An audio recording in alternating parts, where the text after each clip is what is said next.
What do you make of this bank announcement this morning? Well, I think what Anna Bligh just said around that September cliff goes to the heart of what's thinking in the government and more broadly policymakers around what happens when JobKeeper comes off, JobSeeker comes off, repayments have to start, insolvency laws return to normal, and a whole host of other things that 3 or 4 months ago everyone hoped we'd be in a position to deal with. We won't be able to deal with once we get to that point in time. You'd assume that the banks must have a fair idea of what the future of JobKeeper looks like if they're going to be making these assessments about whether people will have going concern in their business for 4 months after that deadline is September. Do you think that the assurance is that that will continue in a similar form, or do you think that they're being told that now's the time to start letting businesses who would have been going insolvent otherwise to let them fail? Yeah, there's a bit of both, and you've seen, say, Josh Frydenberg this morning. There's been a definite change in language by the Treasurer about targeted income support. That will be part of that July 23 statement. So you can see he's now laying the groundwork for where they're going to land in terms of JobKeeper, JobSeeker. Clearly, JobSeeker is going to have to change in terms of just the size of it and the number of people who might come onto it. It is at $1,500, well, that $550 a fortnight coronavirus supplement isn't just also going to unemployed, it's also going to people on parenting payment and youth allowance and family farm hardship payments. So there's a large number of people on that, so it's really expensive. And JobKeeper, obviously there's a few things that they're going to have to change that would have had to have changed anyway, particularly, say, the way a lot of people on part-time, who were on part-time work, have got a pay increase under JobKeeper. So you can see those elements, but the language today, yep, we're going to change more into income support. So they're just laying that, they're tilling the ground now for that change that'll come in, be announced, and then will kick in from September. And it's just been put into really stark focus given the shutdowns in Victoria. We know the federal government's been against these kind of shutdowns and especially border closures since the beginning of the pandemic, but this has been quite unavoidable in Victoria. Still, the federal government's telling us today that these Victorian shutdowns are going to be costing $1 billion a week. Yeah, like Melbourne is 20% of the national economy.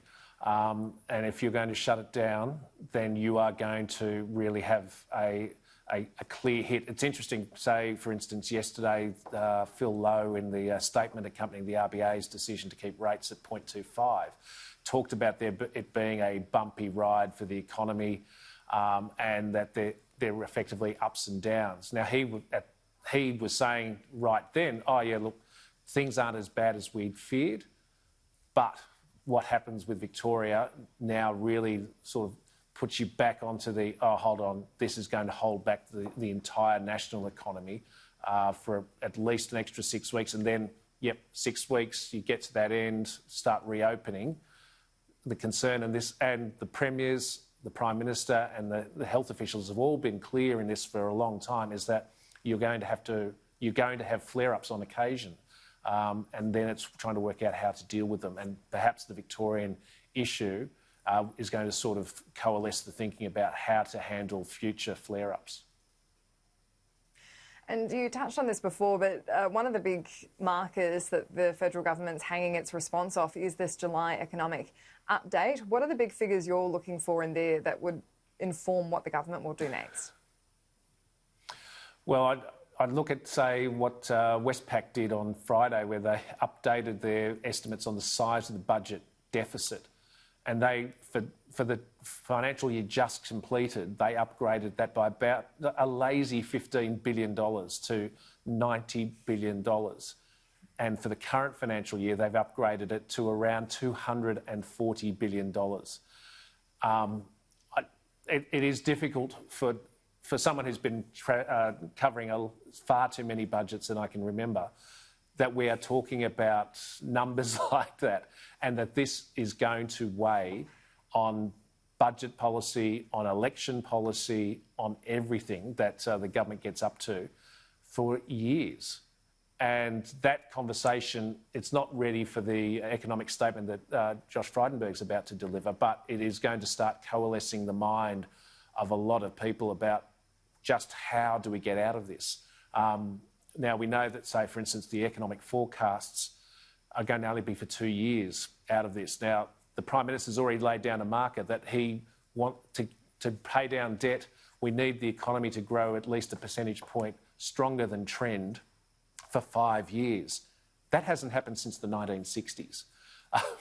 So you're going to see some of these, some of the hope that was in the government's rhetoric from even just a few weeks ago is really going to take a bit of a hammering once the numbers in the budget start to crystallise. Well, there's always hope. It's interesting you say that about the deficit. It doesn't seem like that long ago we were all hanging out for that $5 billion surplus, and that's just completely blown out of the water. Yeah, and it's funny that there are elements within the coalition who are concerned about where this ends up, because, remember, this government absolutely bashed Labor over the head out of the budget deficits out of the global financial crisis. This is of a quantum, this is a wartime quantum, but the circumstances are so much different out of World War II, where you had a baby boom, you had inflation, and you had a surge in population. You haven't got those three key factors that helped Chifley, then Menzies, pay down the war debts of World War II. You don't have this for the Corona war that the Morrison government has been fighting just for a few months.